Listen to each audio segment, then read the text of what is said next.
자, 수사의 조건입니다. 자, 수사의 조건이란 수사를 할 때 필요한 조건을 말합니다. 자, 수사는 인권 침해의 위험성을 수반하죠. 이 인권 침해를 통해서 얻어낸 증거물들은 법정에서 증거 능력이 없죠. 따라서 수사를 할 때는 필요성과 상당성이 수반되어야 한다. 이 필요성과 상당성이라고 하는 것은 수사권, 남용의 문제가 제기될 때 제한하는 법률로서 등장하게 된다. 이렇게 정리해 두시면 됩니다. 자, 그러면 하나씩 보도록 합니다. 자, 먼저 필요성. 자, 이 필요성이라는 개념은 임의수사를 할 때나 강제수사를 할 때나 모두 다 필요합니다. 자, 기출된 적이 있는데요. 필요성은 강제수사할 때만 적용되는 것이고 임의수사할 때는 적용되지 않는다 하면 틀립니다. 둘 다 모두 적용됩니다. 자, 수사의 목적을 달성하기 위해서 이 필요한 때에만 할 수 있다. 이 필요한 때만 할 수 있다는 것이 필요성이라는 개념인데 필요성이라는 개념은 우리 형사소송법에서도 명문으로 규정해 놓고 있죠. 피의자 신문 시, 체포 구속할 때, 압수수색 검증 등을 할 때 필요성이라는 개념을 명문으로 규정해 놓고 있다는 것을 뒤에서 확인할 수 있고요. 이 필요성이 없는데도 불구하고 행하는 수사처분은 당연히 위법한 처분이 되겠죠. 자, 다음. 자, 수사라고 하는 것은 언제나 아무 때나 할 수 있는 것이 아닙니다. 길거리 가는 사람들 잡아다가 막 수사할 수 있는 것이 아니죠. 이 수사라고 하는 것은 혐의점이 있다고 사료될 때에 게시가 될 수가 있는 것이고 따라서 혐의점이 없다면 임수사조차도 할 수가 없는 것이다. 하는 것입니다. 자, 여기서 2번 체크. 자, 혐의라고 하는 것은 주관적 혐의를 말합니다. 주관적 동그라미. 됐어요?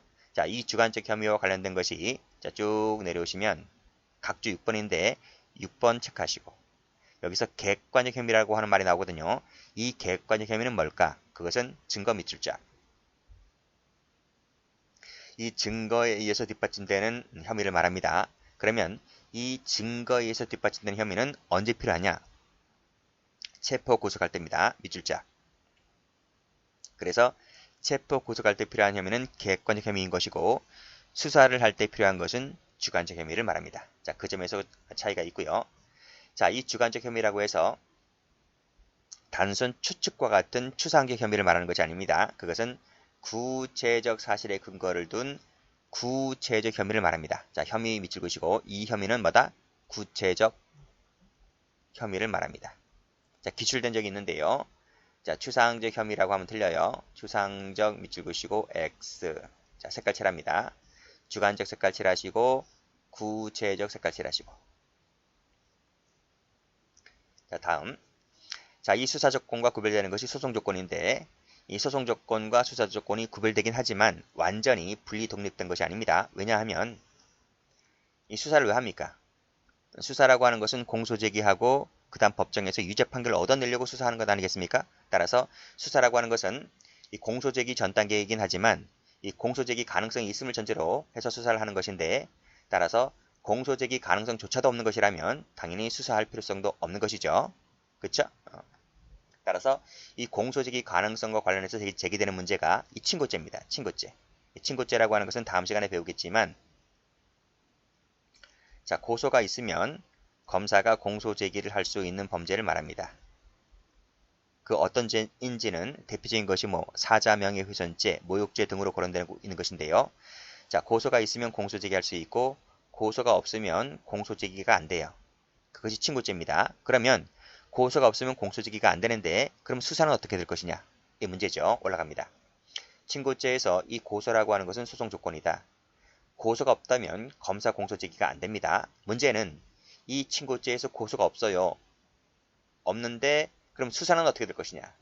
수사는 고소가 없으니까 공소제기가 안 되니까 수사도 안 되냐? 이런 말입니다. 수사는 어떻게 될 것이냐? 이 문제가 논의가 되는 것이고 이것이 동그라미 1번입니다. 두 번째, 세무공무원의 고발이 있어야 공소제기할 수 있는 범죄가 있는데 이것을 우리가 즉시 고발 범죄라고 합니다. 여기 나와 있네요. 고발 사건이 즉시 고발 범죄인데요. 여기에서도 똑같이 고발이 바로 뭐가 됩니까? 고발이 소송 조건이 되는 겁니다. 근데 여기서 고발이 없어요. 이때 고발이 없을 때 수사도 마찬가지로 할 수 있느냐의 문제가 제기됩니다. 자, 그래서 여기 동그라미 2번 다시 한번 정리할게요. 친고죄에서 고소가 없을 때 즉시 고발 범죄에 있어서 고발이 없을 때 과연 수사를 할 수 있느냐 이런 말인데 2번 체크하시고 자, 이와 관련해서요. 학설은 여러 가지가 있습니다. 된다는 설이 있고 안 된다는 설이 있고 근데 우리 학설과 판례, 다수설과 판례는 제한적 허용설, 줄이죠. 제한적 허용설인데 이것을 어떤 교수는 제한적과 그 다음에 원칙적 허용설이라고 쓰는 분도 있어요. 같은 학설입니다. 그래서 원칙적으로 허용된다. 원칙적으로 수사가 허용된다. 또는 제한적으로 허용된다. 같은 얘기입니다. 이것이 다수설이자 판례다. 이렇게 정리를 해두시고, 자, 이건 무슨 말이냐면 친고죄에서 고소가 없더라도 즉시 고발 범죄에 있어서 고발이 없더라도 수사는 할 수 있다는 거예요. 원칙적으로 가능하다. 하지만 고소나 고발 자체의 가능성조차도 없다면 굳이 고소나 수사를 할 필요는 없다. 라고 봅니다. 그러니까 원칙적으로는 가능한데, 그렇지? 예외적으로 가능성조차도 없다면, 전혀 없다면 수사는 굳이 할 필요가 없다는 얘기죠. 이것이 다수설이자 판례다. 이렇게 정리하시고요. 여기서는 제목에다가 색깔 칠할게요. 제한적 허용설이 다수설이다. 다른 말로 원칙적 허용설이라고도 한다. 자, 관련된 판례를 봅니다. 이거 설명 안 했네요. 여기서 가능성조차도 없는 그 사례는 어떤 사례냐? 여기 나와 있습니다. 고소기관이 경과를 했을 때, 또 고소하지 않겠다는 뜻을 명백히 했을 때를 말합니다. 그때는 굳이 수사할 필요가 없다는 거죠. 자, 됐고. 자, 판례가 출제가 잘 되죠? 자, 판례 봅니다. 자, 친고죄 말씀드렸고요. 세무공무원의 고발이 있어야 논할 수 있는 죄라고 하는 것이 즉시 고발 범죄를 말합니다. 자, 여기서 말하는 고소나 고발은 소추 조건에 불과하다. 소추 조건인 것이지 성립 요건이라든지 범죄 성립 요건이라든지 수사 조건은 아닌 것이다는 거죠. 이것도 좀 알아두시고. 그럼 범죄 성립 요건은 뭐냐? 우리 형법 시간에 배우잖아요. 구성권 해당성, 위법성, 책임을 말합니다. 자, 다시 한번 친고죄에 있어서 즉시 고발 범죄에 있어서 고소나 고발은 소추 조건에 불과하다. 여기까지 알아두시고, 자, 그 수사가 장차 고소나 고발이 있을 가능성이 없는 상태 하에서 행해졌다는 특단의 사정이 없는 이상 고소나 고발이 있기 전에 빨간색으로 전자 동그라미 수사할 수 있다고 했죠? 수사 밑줄 했다 하더라도 그 수사는 위법이 아니다 라는 겁니다. 즉 원칙적으로 허용된다 이런 말이에요. 허용되는데 가능성조차도 없다면 안 된다 이런 말이죠. 그걸 얘기해주고 있는 거예요. 그 밑에도 고발이 있기 전에, 그렇죠? 고발이 있기 전에 작성된 것이라 할지라도 이러이러한 사정이 없다면 신문이 고발 전에 전자 동그라미 전에 이루어졌다 하더라도 역시 그 조서나 등본의 증거 능력을 인정할 수가 있다는 것입니다. 즉 고발 전에 수사가 진행될 수 있는 것이 위법인 것은 아니다는 거죠. 자, 그 밑에도 똑같아요. 여기도 고소나 고발이 있기 전에 수사가 밑줄 그시고 행해졌다 하더라도 그 수사는 위법이 아니다. 똑같아요. 밑에도 보시면 전자 동그라미 수사 밑줄 그시고 했다 하더라도 밑에 그 수사가 소급해서 위법이 하게 되는 것도 아니다. 즉 적법하는 수사이다 라는 얘기입니다. 자, 그 밑에 똑같아요. 자, 고발 없이 수사를 진행했다 하더라도 고발 없이 수사 동그라미 자, 그 수사가 위법하다거나 X 그리고 법률 규정에 위반하여 무효인 때에 해당하지 않는다. 무효 밑줄 것이고 X 무효도 아니다. 위법도 아니고 즉 고발 없이 진행된 수사를 할지라도 특단의 사정이 없는 이상 이 수사는 적법한 수사다는 것을 얘기해주고 있는 겁니다. 자, 그 밑에 고발에 앞서 수사를 하였고 밑에 세무서장이 고발 조치를 하였다 하더라도 역시 공소제기 전에 고발이 있다면 그치? 그러니까 고발에 앞서 수사를 했다 하더라도 적어도 고발은 언제까지만 있으면 돼? 공소제기 전까지만 있으면 되는 거예요. 공소제기 전에 고발이 있었다면 고발에 앞서 수사를 했다 하더라도 이것은 무효가 아니다는 판례입니다. 됐죠? 전부 다 출제가 잘 되는 A급 판례들입니다. 꼭 정리를 해두시고. 자, 다음 수사의 상당성을 보죠. 자, 상당성. 자, 필요성이 인정되는 수사를 할지라도 그 수사의 수단은 상당해야 된다는 것이 상당성입니다. 그 내용으로 거론되는 것이 비례성의 원칙, 여기 나와 있지, 비례성의 원칙, 또 하나 신의칙입니다. 요 두 가지를 좀 보도록 할게요. 자, 비례성이라고 하는 것은 무엇을 의미하냐면 경찰이 두 명이 가서 수사를 할 수 있는 경미한 사건이라고 했을 때 두 명만 가면 되는 것입니다. 수십 명, 수백 명이 갈 필요는 없겠죠. 또 가장 대표적으로 거론되는 것이 우리가 참새를 잡으려고 하잖아요. 전깃줄에 참새가 앉아 있는데 그 참새를 잡기 위해서 참새총이라든지 새총, 공기총을 쏘면 되는 겁니다. 근데 대포를 쏘거나 미사일을 쏘거나 이것은 비례성의 원칙에 맞지 않겠죠? 이것이 수사 비례의 원칙입니다. 자, 그래서 내용을 보시게 되면 수사는 목적 달성에 적합해야 되고 최소한도에 그쳐야 되고 균형을 갖춰야 되는 것이고 이 내용이 바로 비례성의 원칙과 관련된 것이죠. 자, 밑줄 그지 마시고 그냥 보시면 됩니다. 자, 중요한 것이 이제 신의칙이죠. 이 신의칙이라고 하는 것은 뭐냐면 민법 총칙에 나오는 말인데 신의와 성실의 원칙에 준 말입니다. 앞글자 따서 신의칙이라고 하는 것인데 수사는 이 국민의 일반적인 신뢰를 침해해서는 안 된다는 거예요. 자, 경찰은 공무원이잖아요. 공무원이라는 신분을 갖고 동네 양아치처럼 수사하면 안 되잖아요. 그것은 신의칙에 맞지 않는다는 겁니다. 자, 올라가서 의 보시게 되면 수사를 할 때에 경찰이 수사관이 기망을 써서 사수를 써서 수사하면 안 되잖아요. 그건 양아치가 하는 것이지. 그렇죠? 이런 것은 허용되지 않는다는 것을 말하게 되는데 이 신의칙과 관련해서 거론되는 것이 함정수사입니다. 이 함정수사 관련된 판례가 좀 있고 그것이 경찰 시험에서 아주 출제가 잘 됩니다. 자, 함정수사 봅니다. 자, 교재에는 수사기관이라 그랬는데 보통 수사기관 말고 그 밑에 누가 또 있죠? 수사기관들이 데리고 있는 사람들. 보통 우리가 정보원이라 하는데요. 뭐 정보원이라고도 부르기도 하고 하수인이라고도 부르기도 하고 부르는 명칭은 좀 다양합니다. 즉 수사기관이나 정보원이나 하수인 등이 자신의 신분을 숨기고 범죄를 교사하거나 방조를 해요. 방조를 해서 범죄를 실행을 기다렸다가 체포하는 방법을 함정수사, 즉 수사를 할 때 함정을 팠다라고 하는 것인데 이것이 적법이냐 위법이냐와 관련해서 이제 하나씩 보도록 합니다. 자, 우리 학자들과 판례는 이 함정수사를 두 가지로 나눠요. 하나가 범의유발형, 하나가 기회제공형으로 나누게 되는데 이 범의유발형은 원래 범죄를 하려고 하는 범의가 없어요.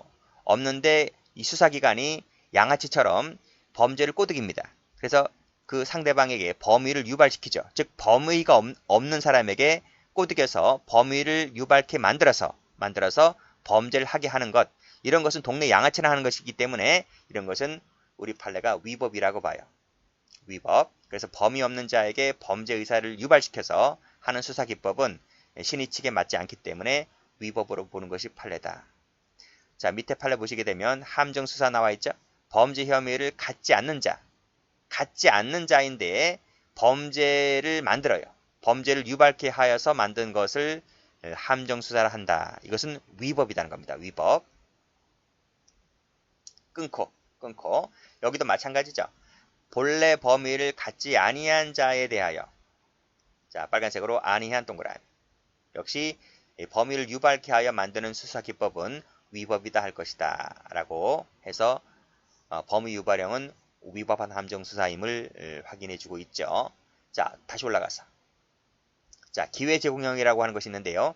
기회제공형이라고 하는 것은 그냥 기회만 제공할 뿐이야. 그 말은 일단 상대방이 범죄 의사를 갖고 있다는 겁니다. 갖고 있고 나는 그 기회만 제공할 뿐이다 는 거죠. 이것은 적법하다고 봐요.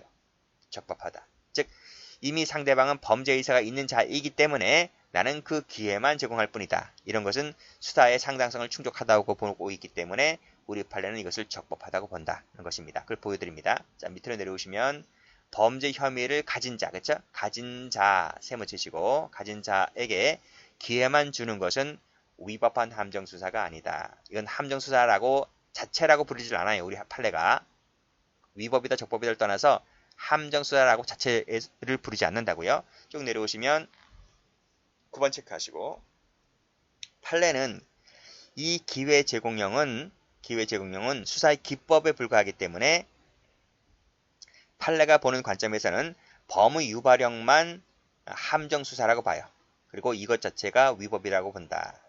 학자들은 함정 수사를 범의 유발형, 기회 제공형 두 가지가 있고 범의 유발형은 위법, 기회 제공형은 적법 이렇게 보는데 판례는 범의 유발형만 함정 수사를 보고 기회 제공형은 함정 수사를 보지를 않습니다. 됐어요? 두 가지를 각각 체크하시고 그런 관점에서 정리하시면 됩니다. 자, 그러면 범의 유발형은 위법이라 그랬는데요. 이 위법인 함정 수사의 경우에는 법원은 어떤 판결을 내려야 하는가와 관련해서 무죄 판결설도 있고 공소기각설도 있는데 우리 다수설과 판례는 1번 체크. 공소기각 판결로 봅니다. 판결입니다. 판결에다 색깔 칠할게요. 전체를 다 색깔 칠할게요. 공소기각 결정도 아니고 판결입니다.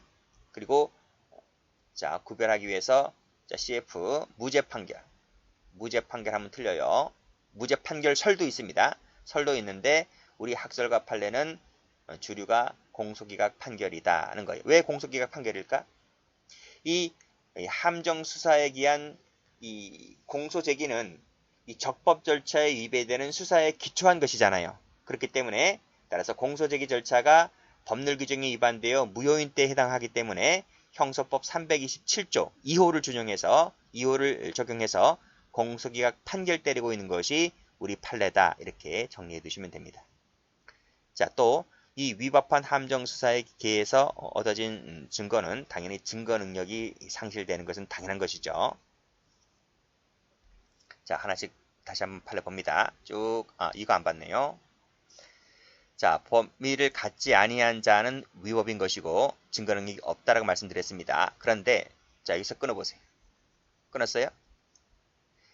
자, 구체적인 사건에 있어서 위법한 함정 수사인지 여부는 쭉 읽어보시고 마지막에 종합하여 판단한다. 이게 무슨 뜻일까? 이것은요. 함정 수사의 위법성에 대한 판단 기준 관련해서 또 주관설이 있고 객관설이 있어요. 여기서 나오는 종합설도 있고 근데 우리 그 중에서 다수설 판례는 주관설도 아닌 객관설도 아닌 주관과 객관을 모두 종합적으로 고려한 종합설이다 하는 것입니다. 종합설.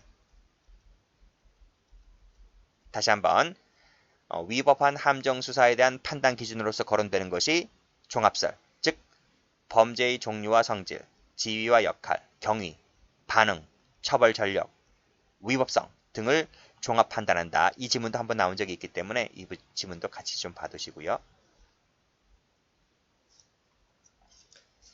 자, 그럼 판례 갑니다. 자, 판례 보시면 범위를 가진 자라고 했죠. 제가 색깔을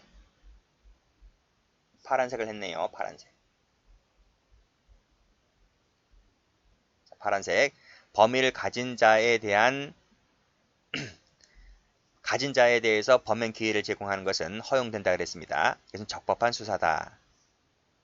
자, 끊고. 그러나 본래 범위를 갖지 아니한 자에 대해서 범위를 유발케 하는 것은 위법인 것이고 이러한 위법한 수사에 기해서 얻어진 공소 제기는 무효인 때에 해당하는 것이므로 무슨 판결 때린다?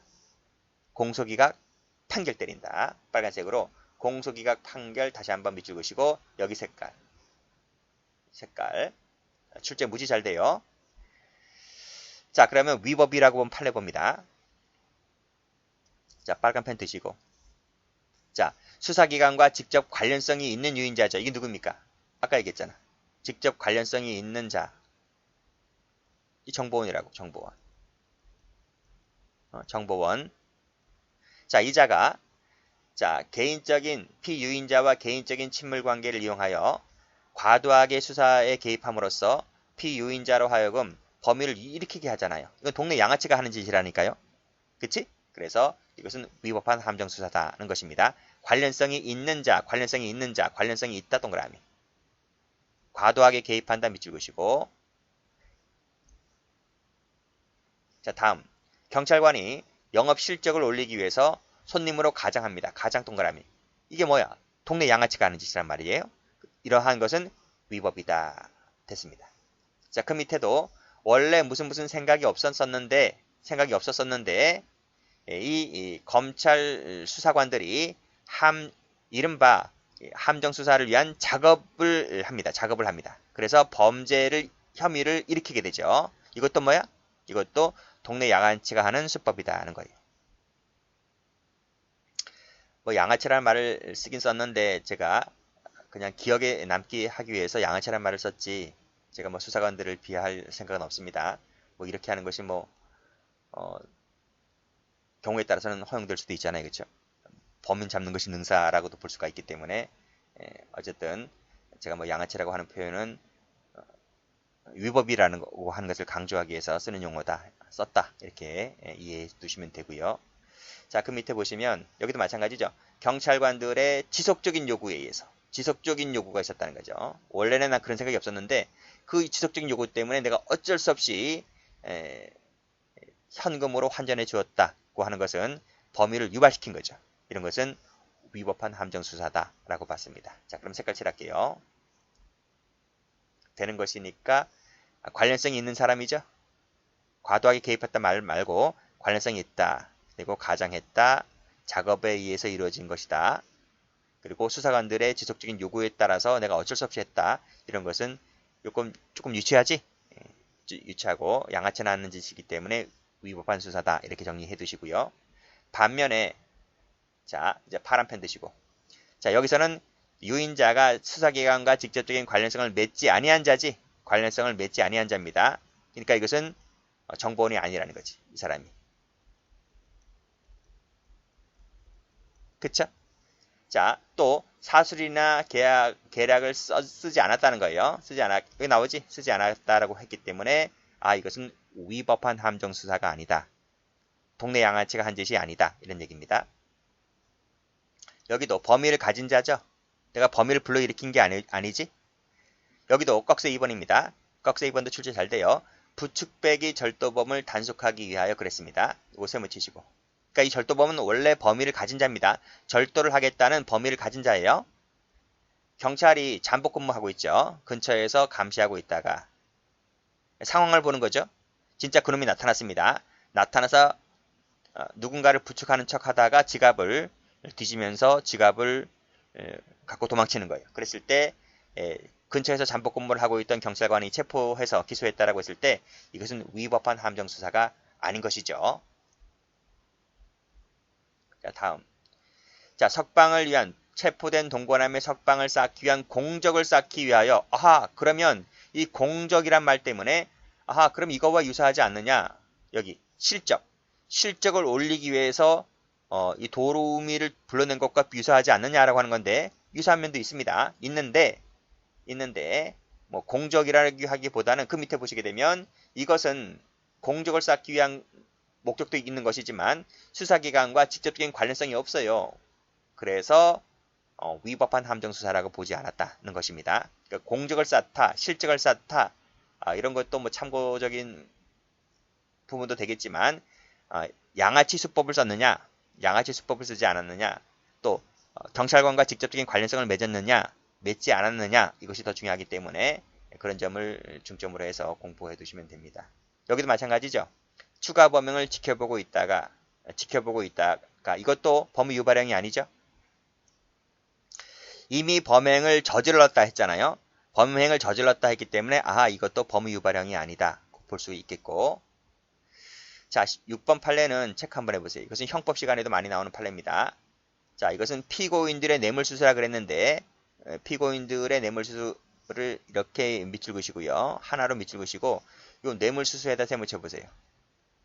자, 이것은 뭐냐면 이 피고인들이 이미 범위를 가진 사람이야. 범위를 가진 자입니다. 범위 없는 자에게 뇌물을 줘서 범위를 만든 것이 아니고 이 피고인이 원래부터 뇌물수수하겠다는 고의가 있는 사람이야. 이 공여자들인데 이 사람은 업자인데요. 이 업자인데 이 사람은 이 수사기관과 직접적인 연관성 있는 사람이 아니야. 그래서 제가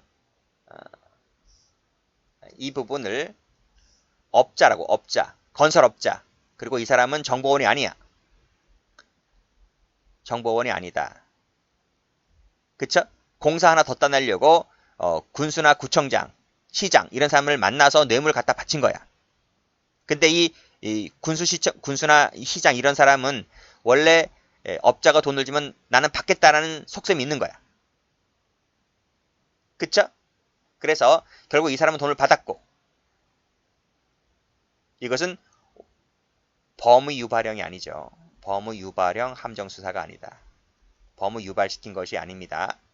그래서 밑에 책임을 면하게 하는 사유가 될 수 없다는 말은 책임을 져야 한다 이런 말입니다.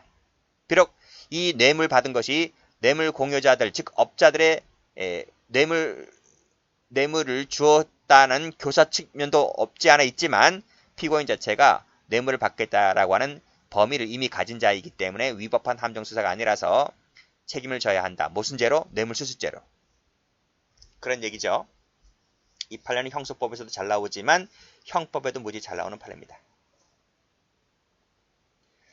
자, 7번 판례. 밀반출 행위를 사전에 알렸죠? 사전에 알렸어. 그래서 증거 확보를 위하여 밀반출 행위를 묵인했다는 부분은 그건 위법한 함정수사, 즉 양아치 짓으로 한 것이 아니므로 위법한 함정수사에 비유될 수 없다는 말은 위법성을 인정하지 않았다. 즉 뭐 나름대로 적법하다 이렇게 본 거예요. 자, 그 밑에도 무슨 것을 적극적으로 요구하거나 다른 손님들과 게임 점수 거래를 시도한 적이 없어요. 이건 뭐다? 동네 양아치가 한 짓이 아니다는 거예요. 그래서 이것을 위법한 함정수사, 즉 범위 유발형이 아니라고 해서 위법한 함정수사라고 보지는 않았죠. 최신 판례는요. 자, 그 다음 판례도 쭉 읽어보시면 자, 검찰에 신고하여 체포되도록 하였고 자, 직접 관련성을 맺었는지 안 맺은지를 잘 보셔야 돼요. 자, 관련성을 맺은 상태에서 피고인으로 하여금 뭐를 했다라고 볼 자료가 없다는 거지. 자료가 없다는 말은 관련성을 맺은 것이 아니란 말이에요. 그래서 이것도 위법한 함정수사라고 보지는 않았습니다. 자, 그렇게 정리하시면 됩니다. 색깔 칠해야 되겠네요. 자, 쭉 올라가서 다른 색깔 칠하시고요. 자, 관련성을 맺지 않았다. 그치? 그리고 가진 자, 부축배기 절도범. 자, 관련이 없다. 지켜보고 있다가 그건 내가 범위 유발형이 아니지? 이미 범죄를 저질렀다 했잖아요. 뇌물수수도 마찬가지로 범위를 가진 자이고 사전에 알렸다니까요. 양아치가 한 짓이 아니지? 요구한 적이 없다 했죠? 거래를 시도한 적이 없다 했잖아요. 그렇죠? 자, 그 다음에 관련성을 맺지 않았다. 아무런 자료가 없다. 이거 색깔. 자, 그러면 되겠습니다. 여기까지 합니다.